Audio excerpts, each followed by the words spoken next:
बहुत ही ज्यादा ध्यान से सुनेंगे। चैप्टर का नाम है इकोनॉमिक रिफॉर्म सिंस 1991 या न्यू इकोनॉमिक पॉलिसी। हुआ क्या बेटा, अभी हमने से प्रीवियस वाले इसमें ये पढ़ा कि 1990 तक हमने क्या किया। ठीक है, फॉरेन ट्रेड के अंदर हमने पढ़ा कि हमने इनवर्ड लुकिंग को अपनाया। इंडस्ट्रियल के अंदर हमने पढ़ा आईपीआर 1956 को लेकर आ गए। हर सेक्टर के अंदर हमने पढ़ा कि क्या करा हमने। लेकिन इन सब चीजों को बेटा अडॉप्ट करने से हमें बहुत ही ज्यादा ना नुकसान हो गया 1990 तक। और जब हमें बहुत ही ज्यादा नुकसान हो गया 1990 तक, तो सरकार को ये रियलाइज हुआ कि यार हम जिस ट्रैक पर है ना, हम जिस ट्रैक पर हैं वो चीज सही नहीं है। इसके अंदर थोड़ा चेंज करना पड़ेगा, थोड़ा नहीं कुछ ज्यादा ही चेंज करना पड़ेगा। ठीक है, तो हमने क्या किया, सबसे पहले लिखा हुआ है इकोनॉमिक रिफॉर्म क्या होता है। Economic reform are the long-term dynamic combination of policies and program for the speedily growth, efficiency in production and make a competitive environment। सरकार ने कुछ पॉलिसी, कुछ प्रोग्राम्स को लॉन्च किया जिससे स्पीडली ग्रोथ हो सके, प्रोडक्शन के अंदर एफिशिएंसी आए और एनवायरनमेंट जो है वो थोड़ा कॉम्पिटिटिव बने, कंपटीशन हो। इन तीनों चीजों को देखते हुए स्पीडली ग्रोथ हो, प्रोडक्शन के अंदर एफिशिएंसी आए और एनवायरनमेंट थोड़ा कॉम्पिटिटिव बने। इन तीनों चीजों को देखते हुए सरकार ने कुछ पॉलिसी कुछ प्रोग्राम्स को लॉन्च किया जो कि लॉन्ग टर्म से रिलेटेड है, लॉन्ग टर्म कॉम्बिनेशन है। उसी को ही इकोनॉमिक रिफॉर्म या न्यू इकोनॉमिक पॉलिसी कहते हैं। और ये हमने कब अडॉप्ट की बेटा, इकोनॉमिक रिफॉर्म या न्यू इकोनॉमिक पॉलिसी जो है हमने क्या कहते हैं 1991 में बेटा। ठीक है, जुलाई 1991 में हमने जो है इकोनॉमिक रिफॉर्म या न्यू इकोनॉमिक पॉलिसी को अडॉप्ट किया था। आपको ये ध्यान रखना है, इकोनॉमिक रिफॉर्म और न्यू इकोनॉमिक पॉलिसी दोनों सेम ही चीजें होती हैं, अलग अलग नहीं है बेटा। ठीक है, यहाँ पे जो तीन चीजों का मतलब मैं आपको बता देता हूँ, speedily growth, efficiency in production and competitive environment, इन तीनों चीजों से रिलेटेड बात की गई है। तो स्पीडली ग्रोथ को बेटा लिबरलाइजेशन, एफिशिएंसी इन प्रोडक्शन को प्राइवेटाइजेशन एंड कॉम्पिटिटिव इन्वायरमेंट को बेटा ग्लोबलाइजेशन के नाम से जानते हैं। तो लिबरलाइजेशन, प्राइवेटाइजेशन और ग्लोबलाइजेशन, इन तीनों चीजों को देखते हुए सरकार ने पॉलिसी और प्रोग्राम को फॉर्मुलेट किया, वही इकोनॉमिक रिफॉर्म है। हमें ये पढ़ना है कि हमने क्या भाई, हम 1990 तक जब सही चल रहे थे, इनवर्ड लुकिंग ट्रेड स्ट्रेटेजी थी, ठीक है, आईपीआर 1956 था, जब सब कुछ सही चल रहा था, तो फिर एकदम से ये मोड़ क्यों आया जिंदगी के अंदर। 1990 में ऐसा क्या हुआ कि सरकार को अपना ट्रैक ही चेंज करना पड़ गया, अलग ही डायरेक्शन में जाना पड़ गया। क्या हुआ ऐसा, सबसे पहली बात तो हमारे पास फॉरेन रिजर्व जो है वो बेटा खत्म हो गए थे। उस टाइम पे केवल पब्लिक सेक्टर ही था, प्राइवेट वाला नहीं था, क्योंकि लाइसेंस वगैरह कर रखा था सरकार ने। वो बिल्कुल फेल हो चुके थे, डिमांड पूरा नहीं कर पा रहे थे, पुअर परफॉर्मेंस थी इनकी। फिस्कल डेफिसिट बेटा बहुत ही ज्यादा हाई था। फिस्कल डेफिसिट क्या होता है बेटा, सरकार जितना भी उधार लेती है, कल हमने पढ़ा है पिछले के मैक्रो के अंदर, गवर्नमेंट बजट के अंदर, सरकार जितना भी उधार लेती है, सरकार जितना भी उधार लेती है वो बेटा फिस्कल डेफिसिट होता है। ठीक है, तो कहता है it was estimated to be 5.4 of GDP in 1981 से 82 and increase 84 of GDP in 1990 से 1991। आपको ये ध्यान रखना है कि कितना था फिस्कल डेफिसिट, सरकार ने जितना उधार लिया है वो फिस्कल डेफिसिट है। Fiscal deficit is equal to borrowings of the government. तो कितना था ये ध्यान रखना है, 1990 में, 1991 में कितना था जीडीपी का बेटा 8.4%, जो कि बहुत ज्यादा होता है जीडीपी का 8.4%। ठीक है, उसके बाद है बैलेंस ऑफ पेमेंट जो है वो भी डेफिसिट वाला था। बैलेंस ऑफ पेमेंट भी हमने कम पढ़ा कि भाई एक कंट्री ने एक साल के अंदर अंदर दूसरे देशों के साथ कितना एक्सपोर्ट इंपोर्ट किया है, वो बैलेंस ऑफ पेमेंट होता है बेटा। वैसे तो ये इन अकाउंटिंग सेंस बैलेंस रहता है, लेकिन मैंने बोला था रियल लाइफ में अनबैलेंस होता है, या तो सरप्लस का होगा या डेफिसिट का होगा। ठीक है, तो उस टाइम पे कैसा था, उस टाइम पे जो है, उस टाइम पे बेटा डेफिसिट वाला था। ठीक है, डेफिसिट का मतलब पेमेंट ज्यादा कर रहे थे, रिसिप्ट कम आ रही थी। और रेट ऑफ इन्फ्लेशन जो है वो बेटा बहुत ही ज्यादा हाई था। ये 5 चीजें हैं। मतलब महंगाई बहुत ज्यादा हो गई थी उस टाइम पे। ये 5 चीजें हैं जो 1990 तक आते आते हुई, जिस ट्रैक पर हम चल रहे थे उसकी वजह से ये रिजल्ट हमको देखने के लिए मिले। मतलब 1950 में हमने कर दिया था ये सारी चीजें, और 40 सालों के बाद लॉन्ग टर्म थे, तो भाई 40 सालों के बाद ये नतीजा हमको देखने के लिए मिला। सरकार को ये रियलाइज हुआ ये चीज ठीक नहीं है भाई, इसके अंदर हमें चेंज लाना पड़ेगा। तो भाई उस टाइम पे, ये बेटा ध्यान रखना है, 1 नंबर का क्वेश्चन है।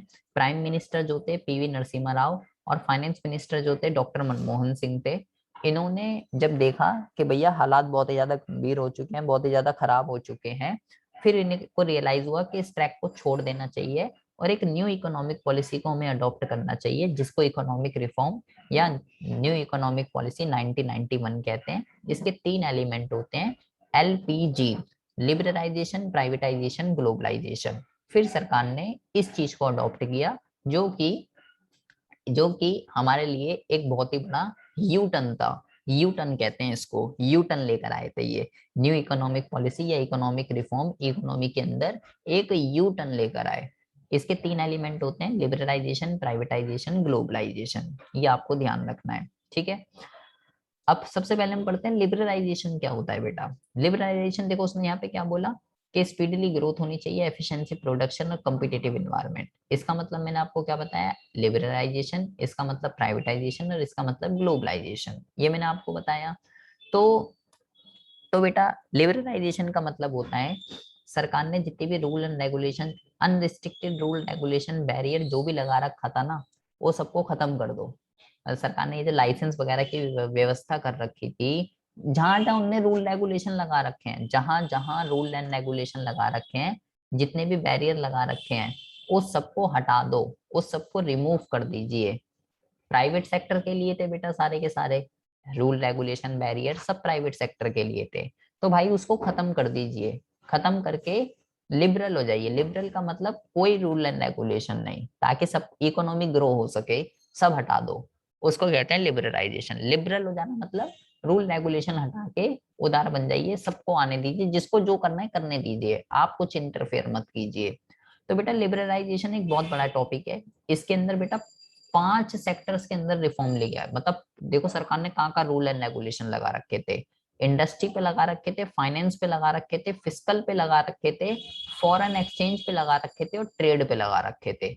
ये 5 जगह सरकार ने बैरियर रूल रेगुलेशन लगा रखे थे। तो लिबरलाइजेशन का मतलब है इन 5 सेक्टर के अंदर से रूल रेगुलेशन बैरियर को रिमूव करना। तो किस सेक्टर के अंदर क्या था वो जरा हम पढ़ते हैं। सबसे पहला है बेटा इंडस्ट्रियल। इंडस्ट्रियल का सिंपल सा मतलब है आईपीआर 1956 को हटा देना।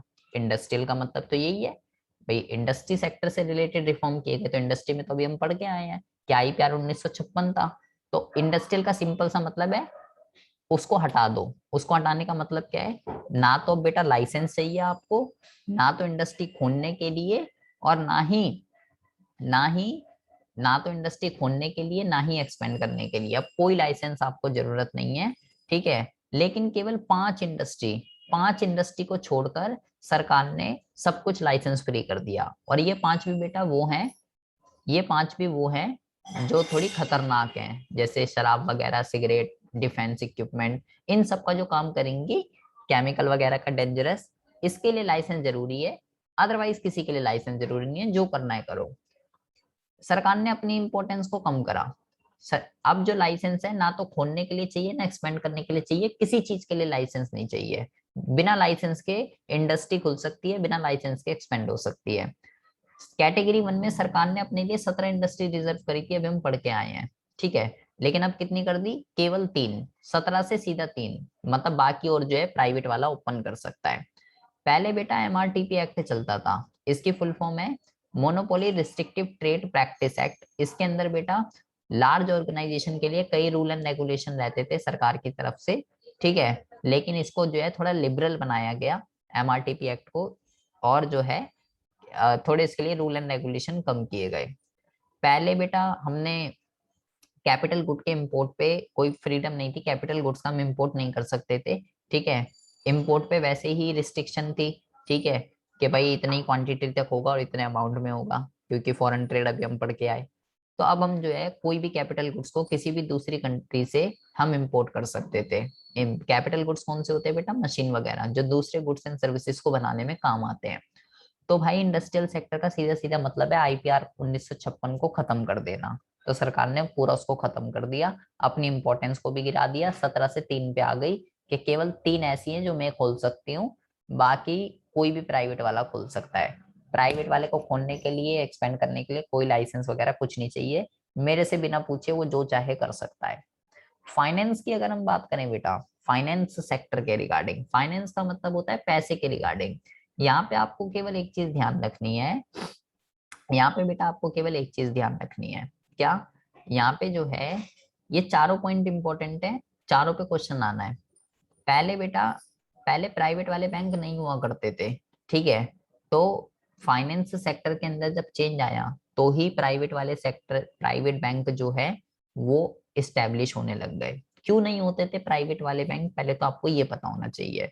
दूसरा पॉइंट बेटा मोस्ट इंपॉर्टेंट है, इस वजह से प्राइवेट वाले बैंक नहीं हुआ करते थे। आरबीआई का जो रोल था ना पहले, the role of RBI is now change from regulator to facilitator of the finance sector. RBI पहले रेगुलेटर था, अब वो क्या बन गया? अब वो फैसिलिटेटर बन गया। रेगुलेटर का मतलब क्या होता है बेटा? रेगुलेटर का मतलब होता है कि पहले आरबीआई सब कुछ डिसाइड करता था कि इंटरेस्ट रेट वगैरह क्या होगी, मतलब जो भी लोन वगैरह देते थे बैंक, उसकी इंटरेस्ट रेट वगैरह क्या होगी वो सब आरबीआई डिसाइड करता था, जो मैं बोलूंगा वो रखनी पड़ेगी। लेकिन अब ऐसा नहीं है बेटा, अब आरबीआई ने बोला अब मैं रेगुलेटर नहीं हूँ, अब मैं फैसिलिटेटर हूँ।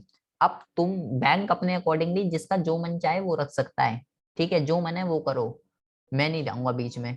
तो अब आप देखते हो बेटा हर बैंक की इंटरेस्ट रेट अलग अलग है, इसी वजह से प्राइवेट वाले बैंक जो हैं वो स्टैब्लिश हुए, क्योंकि अब वो अपनी मर्जी से इंटरेस्ट रेट रख सकते हैं, किसी की कोई जोर नहीं है। इसलिए एचडीएफसी की अलग है, आईसीआईसी की अलग है, हर प्राइवेट बैंक की जो इंटरेस्ट रेट है वो अलग अलग होती है, क्योंकि प्राइवेट वाले बेटा काम करते हैं प्रॉफिट मोटिव के लिए। अगर आरबीआई डिसाइड करता तो वो तो फिक्स होती, सबकी सेम ही रहती, तो फिर क्या कमाते? वो तो कोई कमा ही नहीं पाते प्रॉफिट। क्योंकि अब आरबीआई ने बोला मैं रेगुलेटर नहीं हूँ, मैं फैसिलिटेटर हूँ, अपने मन से जो चाहे इंटरेस्ट रेट रखो, मेरे से कोई पूछने की जरूरत नहीं है। तो मजे आ गए फिर इनके। तब जो है प्राइवेट वाले बैंक स्टैब्लिश हुए। लेकिन जब आरबीआई रेगुलेटर था तो बेटा प्राइवेट वाले बैंक नहीं थे। उसके बाद जो है हमने F I I, foreign institutional, एक फॉरेन इंस्टीट्यूशनल की जो लिमिट है ये भी बेटा इंक्रीज कर दी 51%। ध्यान रखना है, हाईलाइट हुए भाई, कि कोई भी कोई भी फिरंगी फाइनेंशियल मार्केट के अंदर, इंडिया की फाइनेंशियल मार्केट के अंदर 51% तक इन्वेस्टमेंट कर सकता है, 51% तक। ठीक है, पहले ये बहुत ही ज्यादा कम था, केवल 30 से 40% था, लेकिन अब इसको बढ़ा के 51% कर दिया। इससे बेटा कई सारे राइट फॉरनर के पास आ जाते हैं जब भी आप किसी कंपनी में 51% तक इन्वेस्ट करते हो तो। और इजी ऑफ एक्सपेंशन हो गया, किसी भी बैंक को कुछ भी खोलना है, अपनी ब्रांच, नई ब्रांच, कोई भी अपनी एग्जिस्टिंग को और बढ़ाना है, स्टैब्लिश करना है, कुछ भी एक्सपेंड करना है, अब आरबीआई से किसी भी तरीके की कोई अप्रूवल की जरूरत नहीं थी। तो फाइनेंस सेक्टर के अंदर सबसे बड़ा जो चेंज है, आरबीआई रेगुलेटर से फैसिलिटेटर बन गया, जिसकी वजह से प्राइवेट सेक्टर स्टैब्लिश हुए, और आरबीआई ने फॉरेन इन्वेस्टर की लिमिट को इंक्रीज कर दिया कि अब 30-40% को छोड़कर आप 51% तक इंडिया मार्केट के अंदर इन्वेस्ट कर सकते हो। फाइनेंशियल मार्केट के अंदर किसी भी बैंक को खोलना है, नई ब्रांच खोलनी है, मेरे से कोई किसी भी चीज की पूछने की जरूरत नहीं है, विदाउट मेरे अप्रूवल के आप अपनी ब्रांचेस वगैरह ओपन कर सकते हो। फिस्कल रिफॉर्म की मतलब क्या होता है बेटा? फिस्कल का मतलब होता है टैक्स रिफॉर्म। पहले क्या होता था? टैक्स क्या है? टैक्स एक कंपलसरी पेमेंट है जो कि बंदे को सरकार को देनी पड़ती है। टैक्स दो तरीके के होते हैं, डायरेक्ट और इनडायरेक्ट, कल ही पढ़ के आए हैं। डायरेक्ट वो होते हैं बेटा जिसका बर्डन शिफ्ट नहीं हो सकता, income tax, wealth tax. Indirect वो होते हैं जिसका बर्डन शिफ्ट हो सकता है, सबसे बड़ी एग्जांपल है बेटा जीएसटी। ठीक है, जीएसटी बेटा क्या है? Goods and services tax. और ये क्या है, कब आया, ये आपको ध्यान रखना है। 3 तरीके का होता है, सीजीएसटी, एसजीएसटी, आईजीएसटी। अकाउंट्स में पढ़ाई है आपने। जब बायर और सेलर सेम स्टेट के होते हैं तो सीजीएसटी, एसजीएसटी लगता है। जब डिफरेंट स्टेट के होते हैं तो बेटा आईजीएसटी लगता है। ठीक है, तो इसके अंदर क्या होता है? One nation one tax. यहाँ पे जीएसटी की रेट फिक्स होती है बेटा, हर जगह हर स्टेट का टैक्स सेम होता है, अलग अलग जगह का कोई टैक्स नहीं होता। पहले क्या होता था? पहले जो है डायरेक्ट टैक्स और इनडायरेक्ट टैक्स बहुत ही ज्यादा कॉम्प्लेक्स थे, बहुत ही ज्यादा थे। सबसे पहले तो सरकार ने डायरेक्ट टैक्स को कम किया और इनडायरेक्ट टैक्स को भी कम किया। लोग टैक्स नहीं देते थे, टैक्स से भागते थे, टैक्स पे टैक्स लगता था, इसलिए नहीं देते थे। तो फिर सरकार ने इस चीज को ठीक किया, डायरेक्ट टैक्स को कम किया, ठीक है, और डायरेक्ट टैक्स को कम किया। और इनडायरेक्ट टैक्स के अंदर जो है, इनडायरेक्ट टैक्स के अंदर जो है आपका क्या कहते हैं, इनडायरेक्ट टैक्स के अंदर जो है जीएसटी को हमने, जीएसटी तो अभी इम्प्लीमेंट हुआ है, उसको भी कम किया पहले, और उसके बाद अब 2015-16 में आकर हमने जीएसटी को जो है अडॉप्ट कर लिया। तो बेटा जीएसटी कब अडॉप्ट किया गया है ये मैं आपको बता देता हूँ, 1 मिनट रुकिए जरा। आपको ये ध्यान रखना है बेटा, जीएसटी जो है, जीएसटी जो है 1 जुलाई 2017, 1 जुलाई 2017 को हमने जीएसटी को अडॉप्ट किया है। जीएसटी क्या है, एक इनडायरेक्ट टैक्स है। कब अडॉप्ट किया है, कितने तरीके का होता है, कब कौन सा लगता है, ये आपको पता होना चाहिए, अकाउंट्स के स्टूडेंट है आप। फिर है बेटा, ये तो हो गया फिजिकल। फिर है बेटा फॉरेन एक्सचेंज। फॉरेन एक्सचेंज के अंदर क्या है बेटा, अभी मैंने आपको पढ़ाया कि भाई दो चीजें होती हैं, एक इंपोर्ट और एक एक्सपोर्ट। हमने किस पे फोकस किया, inward looking trade strategy, import substitution पे, कि भाई इंपोर्ट नहीं करना, पैसा बचाना है, फॉरेन एक्सचेंज को बचाना है, इस पे हमने फोकस किया। तो बेटा हमने जो है, लेकिन फिर इससे तो हमें बहुत ज्यादा नुकसान हुआ इस चीज से। तो फिर हमने जो है, अच्छा यहाँ पे फॉरेन एक्सचेंज के बारे में बताया गया है, फिर ट्रेड आएगा, पहले फॉरेन एक्सचेंज देखिए। पहले फॉरेन एक्सचेंज के रिगार्डिंग पढ़ते हैं। हमने बेटा मैक्रो इकोनॉमिक्स के अंदर कल पढ़ा, तीन तरीके की रेट होती है, फिक्स, फ्लेक्सिबल और मैनेज फ्लोटिंग। फिक्स कौन सी होती है, जिसमें सरकार डिसाइड करती है। फ्लेक्सिबल कौन सी होती है, जिसमें मार्केट फोर्स डिसाइड करते हैं। और बेटा मैनेज कौन सी होती है, जो फिक्स और फ्लेक्सिबल दोनों का सम होती है, ठीक है। तो बेटा आपको ये ध्यान रखना है, फॉरेन एक्सचेंज के अंदर सरकार ने क्या करा, पहले हम फिक्स पे अडॉप्ट करते थे बेटा। पहले हमारे पास जो थी वो थी फिक्स, मतलब जैसे $1 70 का है, तो ये कौन डिसाइड करेगा, ये डिसाइड करती थी सरकार। पहले हम फिक्स एक्सचेंज रेट पे काम करते थे बेटा, लेकिन उसके बाद हमने चेंज क्या लेकर आए, हम फिक्स को छोड़कर हमने फ्लेक्सिबल को अडॉप्ट किया। फिक्स को छोड़ के फ्लेक्सिबल को अडॉप्ट किया कि अब सरकार डिसाइड नहीं करेगी, अब मार्केट फोर्सेस डिसाइड करेंगे, डिमांड और सप्लाई डिसाइड करेंगे कि किस तरीके से, डिमांड और सप्लाई डिसाइड करेंगे कि किस तरीके से जो है फॉरेन एक्सचेंज रेट जो है वो डिसाइड होगी। लेकिन ये चेंज करने से पहले सरकार ने अपनी करेंसी का बेटा डीवैल्यूएशन कर दिया। कल मैंने आपको 4 वर्ड पढ़ाए थे बेटा, डीवैल्यूएशन, डेप्रिसिएशन, एप्रिसिएशन और रिवैल्यूएशन। तो मैंने आपको ये बताया था, अगर $1 50 का है, अगर ये $1 60 का हो जाए बेटा, तो ये क्या कहलाएगा, यही डीवैल्यूएशन होता है, यही डेप्रिसिएशन होता है। दोनों में डिफरेंस क्या है, डिवैल्यूएशन बेटा सरकार करती है, और डेप्रिसिएशन जो है वो मार्केट फोर्स करते हैं बेटा। अगर सरकार ये कर दे जानबूझ के तो वो डिवैल्यूएशन कहलाएगा, लेकिन अगर डिमांड और सप्लाई के फोर्सेस से ये हो जाए खुद ब खुद, तो भाई वो डेप्रिसिएशन कहलाएगा।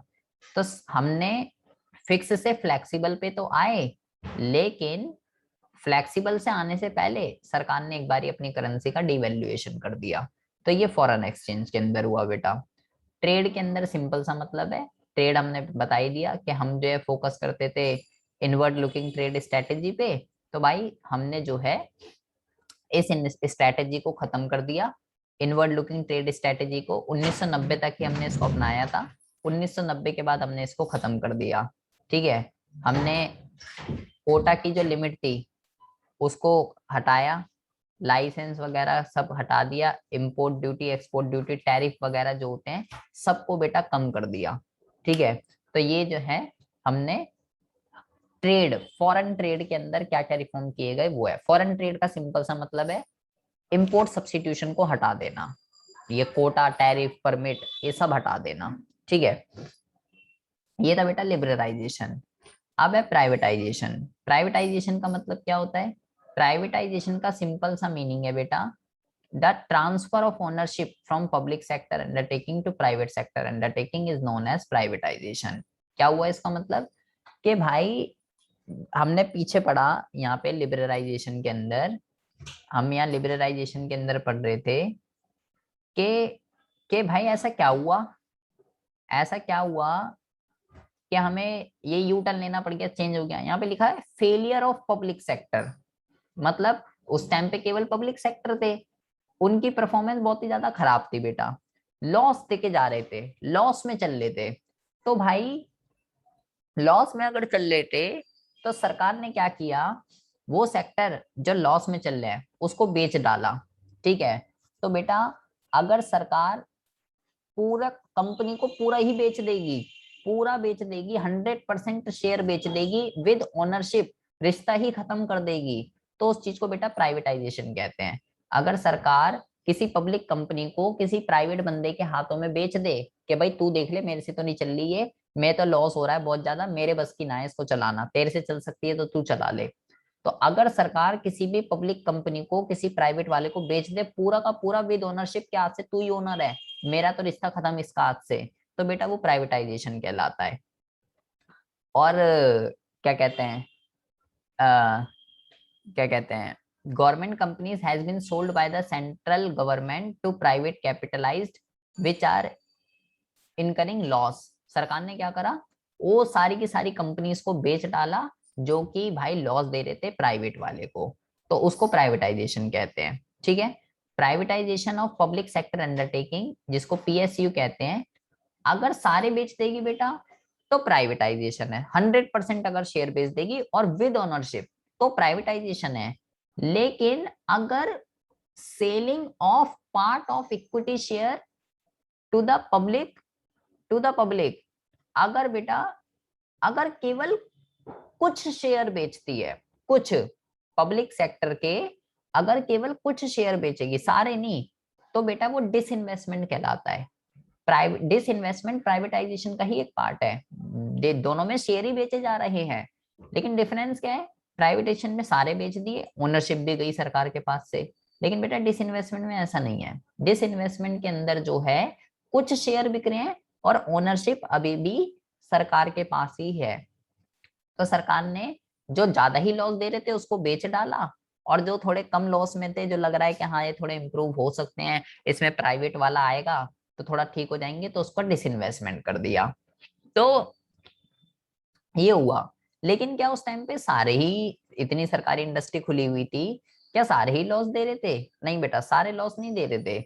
बहुत सारे कंपनीज ऐसी थी, सरकारी इंडस्ट्रीज, जो अच्छा खासा प्रॉफिट कमा के दे रही थी, तो सरकार ने उनको नवरत्न का दर्जा दे दिया। सरकार ने इसको बोला ये मेरे नौ रत्न है, जैसे होते हैं ना मेरे दो अनमोल रत्न, तो ऐसी सरकार ने बोल दिया मेरे ये नवरत्न। तो वो कौन कौन सी इंडस्ट्रीज थी? 9 इंडस्ट्रीज के यहाँ पे नाम लिखे हुए हैं, आपको कोई ध्यान नहीं रखना है, पर नवरत्न का मीनिंग पता होना चाहिए, एक दो पढ़ लीजिएगा, सेल, भेल, Indian, Bharat petroleum, NTPC, IPCL, ये पढ़ लेना, इतना काफी है। बाकी नवरत्न का मतलब पता होना चाहिए। नवरत्न का मतलब होता है वो पब्लिक सेक्टर्स जो गवर्नमेंट को बहुत ही अच्छा प्रॉफिट अर्न करके दे रहे थे, तो सरकार ने उनको नवरत्न का दर्जा दिया।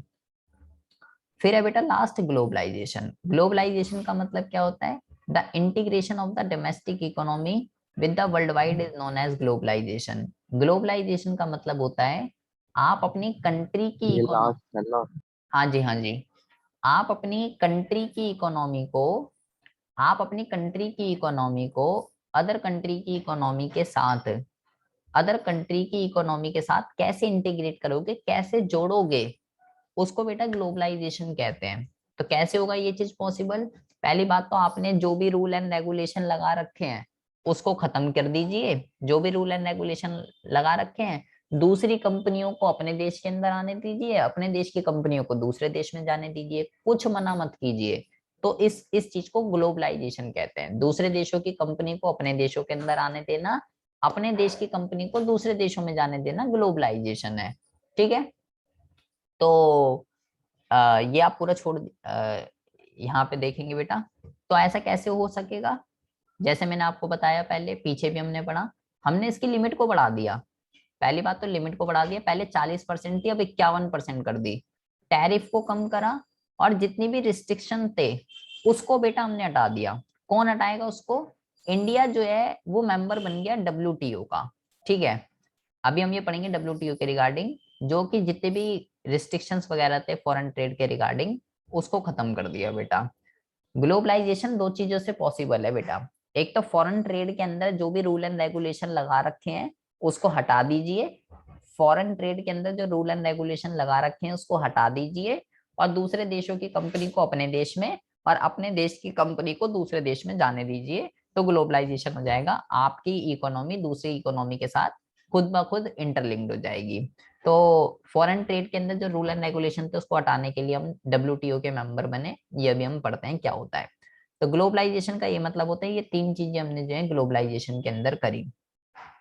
उसके बाद जब बेटा हम कह रहे हैं कि दूसरे देशों की कंपनी को अपने देश में आने दीजिए, अपने देश की कंपनी को दूसरे देश में आने दीजिए, तो इससे बेटा एक बहुत ही इंपॉर्टेंट वर्ड हमारे पास निकल के आता है जिसको कहते हैं आउटसोर्सिंग।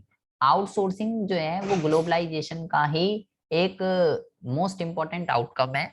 इसका मतलब ये क्या होता है बेटा, जो काम आप खुद कर सकते हो, जो काम आप खुद कर सकते हो वो काम आप खुद ना करके, वो काम आप खुद ना करके अगर आप किसी दूसरे से करवाते हो तो वो बेटा आउटसोर्स कहलाते हैं। ठीक है, आपको ये ध्यान रखना है कि इंडिया जो है वो आउटसोर्स का हब बनता जा रहा है, क्योंकि यहाँ पे एक तो वेजेस बहुत ही ज्यादा सस्ती है और यहाँ पे स्किल्ड मैन पावर जो है वो अवेलेबल है। इसलिए आज हमारे देश के अंदर, इसलिए आज हमारे देश के अंदर, भारत के अंदर दूसरे देशों की कंपनियां, जैसे कि कॉल सेंटर्स खुल रहे हैं, फिल्म एडिटिंग की वो खुल रही है, म्यूजिक रिकॉर्डिंग्स की, हर चीज की एडवर्टाइजमेंट, फाइनेंस, हर चीज की कंपनी, हर चीज की इंडस्ट्री आज इंडिया के अंदर खुल रही है, जो कि दूसरे देशों से आ रही हैं। अपने देश में नहीं खोल रहे वो, अपने देश को छोड़कर इंडिया के अंदर आ रहे हैं, क्योंकि यहाँ पे उनको लेबर सस्ती मिलेगी और स्किल्ड लेबर मिलेगी, जिससे कि उनको कॉस्टिंग सस्ती पड़ेगी। तो कॉस्टिंग सस्ती की वजह से, कॉस्टिंग सस्ती और स्किल्ड है, इसलिए वो अपने देश में नहीं खोल रहे, इंडिया के अंदर आ रहे हैं। इसलिए बेटा इंडिया जो है वो हब बनता जा रहा है आउटसोर्सिंग का। क्वेश्चन आता है, मोस्ट इंपॉर्टेंट है, मैंने आपको बता दिया क्यों हब बनता जा रहा है। हब का मतलब दूसरे देशों की कंपनियां अपना देश छोड़कर इंडिया में क्यों आ रही हैं, क्योंकि लेबर सस्ती है और स्किल्ड लेबर है, सिंपल सी बात। ये सारे इसके एग्जाम्पल होते हैं। एक होता है बेटा स्पेशल इकोनॉमिक जोन, इसकी फुल फॉर्म याद रखनी है, SEZ कहते हैं इसको। ये एक ऐसा एरिया होता है जहाँ पे कई सारी फैसिलिटी सरकार इंडस्ट्रीज को एक ही जगह अवेलेबल करा देती है, उसको जो है स्पेशल इकोनॉमिक जोन कहते हैं। जैसे कि यहाँ पे लिख दिया इसने, infrastructure facility, raw material cheap rate, 5 साल तक टैक्स नहीं देना पड़ेगा, लेबर लॉ में फ्लेक्सिबिलिटी मिलेगी, लेबर आप वेजेस कम ज्यादा दे सकते हो, उसको बेटा स्पेशल इकोनॉमिक जोन कहते हैं। ये दोनों इंपॉर्टेंट है एग्जाम के पॉइंट ऑफ व्यू से। उसके बाद है बेटा, ये पूरा आप छोड़ सकते हो, यहाँ से मैं कुछ नहीं पढ़ना, जो जो मैं कटवा रहा हूँ लिखते रहिए। अचीवमेंट ऑफ, ये कुछ नहीं पढ़ना, पूरा काट दीजिए। ठीक है, डीमेरिट्स कुछ नहीं पढ़नी, पूरा काट दीजिए। ध्यान रखना कहीं बार बार आप फिर पूछते हो ये पढ़ना है ये पढ़ना है। अचीवमेंट नहीं पढ़नी, पूरी की पूरी काट दीजिए। डीमेरिट्स नहीं पढ़नी, पूरी की पूरी काट दीजिए, क्योंकि MCQ क्वेश्चन आना है, तो यहाँ से कुछ नहीं बनेगा बेटा आपका। हमें पढ़ना है ये वर्ल्ड ट्रेड ऑर्गेनाइजेशन, ये बेटा बहुत ही इंपॉर्टेंट है, 1 नंबर के क्वेश्चन एग्जाम के पॉइंट ऑफ व्यू से इंपॉर्टेंट है, सिर्फ यहाँ से लेके यहाँ तक हजारों क्वेश्चन बनते हैं बेटा। WTO क्या काम करता है, पहले तो आपको ये पता होना चाहिए। WTO जो है बेटा काम करता है फॉरेन ट्रेड के रिगार्डिंग, फॉरेन ट्रेड के रिगार्डिंग जो भी कंट्री ने रूल एंड रेगुलेशन लगा रखे हैं उसको खत्म कीजिए। जो भी कंट्री इसका मेंबर बनेगी, जो भी कंट्री इसका मेंबर बनेगी, उसको जो है अपने रूल एंड रेगुलेशन को छोड़कर WTO के रूल एंड रेगुलेशन को फॉलो करना पड़ेगा। और WTO ये कहता है कि भाई कोई रूल एंड रेगुलेशन होना ही नहीं चाहिए, फ्री एक्सपोर्ट और इम्पोर्ट हो। तो आपको ये ध्यान रखना है बेटा, WTO से पहले ना ये काम गैट करता था, general agreement of tariff and trade. WTO से पहले ये काम गैट करता था, जो कि 1948 में स्टैब्लिश हुआ था, 23 कंट्रीज के साथ सेम काम करता था जो WTO करता है, कि फॉरेन ट्रेड को प्रमोट करता था, कैसे भी करके इंटरनेशनल ट्रेड ज्यादा से ज्यादा हो। लेकिन ये इतना पावरफुल नहीं था, ये इतना पावरफुल नहीं था, इसको जो है, इसको जो है हमें खत्म करना पड़ गया। और खत्म करके 1 जनवरी 1995 में हमने इसको बदलकर इसको एक नया नाम दिया, जिसका नाम है WTO। मतलब गैट को किसने रिप्लेस करा है, गैट को रिप्लेस करा है WTO ने बेटा। कब करा, 1 जनवरी 1995 में। अगर वो आपसे बोले इंडिया गैट का मेंबर कब बना, 1948 लिखना है। अगर आपको बोले इंडिया WTO का मेंबर कब बना, यही डेट लिख देनी है आपको। तो सेम काम करेगा जो WTO करता है। गेट भी वही काम करता है, डब्ल्यूटीओ भी, लेकिन अब गेट नहीं है, अब डब्ल्यूटीओ है। डब्ल्यूटीओ एक मोस्ट पावरफुल वो है। इसका हेडक्वार्टर जिनेवा स्विट्जरलैंड में है। इसके टोटल अभी 164 कंट्रीज इसकी मेंबर हैं, ये ध्यान रखना है, 164 कंट्रीज इसकी मेंबर है। और करंट में इसका जो जनरल डायरेक्टर है उसका नाम है रॉबर्ट एजविडो, जो कि ब्राजील का है, और 1 सितंबर 2013 को ये इसका डायरेक्टर बना था। ये बेटा सारी की सारी चीजें एग्जाम के पॉइंट ऑफ व्यू से मोस्ट इंपॉर्टेंट है। और मैंने आपको ये भी बताया था, एक क्वेश्चन ये पूछेगा कि 164 कंट्रीज इसकी जो मेंबर है, तो पहले ये जो 164वीं है ये अभी बनी होगी, तो वो आपसे ये पूछेगा बेटा कि ये जो 164वीं कंट्री है ये कौन सी है, कौन सी कंट्री अभी रिसेंट में इसका मेंबर बनी है। तो आपको ये ध्यान रखना है कि अफगानिस्तान जो है बेटा, अफगानिस्तान जो है अभी इसकी रिसेंटली मेंबर बनी है 29 जुलाई 2016 को। 29 जुलाई 2016 को ये जो है अफगानिस्तान इसका 164वां मेंबर बना है। ये आपको बेटा ध्यान रखना है, ठीक है। बाकी ये आपको कुछ नहीं पढ़ना, रोल आप काट दीजिए। ये है बाकी इस चैप्टर के अंदर। बस एक चीज और ध्यान रखनी है, 1 नंबर की आ सकती है, वैसे तो हमने सब कुछ पढ़ लिया। आपको ये ध्यान रखना है बेटा, पहले चलता था LQP, ठीक है। LQP का मतलब लाइसेंस कोटा परमिट, ये चलता था पहले। लेकिन अब LQP को किसने रिप्लेस कर दिया, LPG ने। एल की लाइसेंस की जगह हो गया लिबरलाइजेशन, कोटा की जगह हो गया प्राइवेटाइजेशन, और परमिट की जगह हो गया ग्लोबलाइजेशन। तो 1 नंबर का क्वेश्चन ये भी आ जाता है।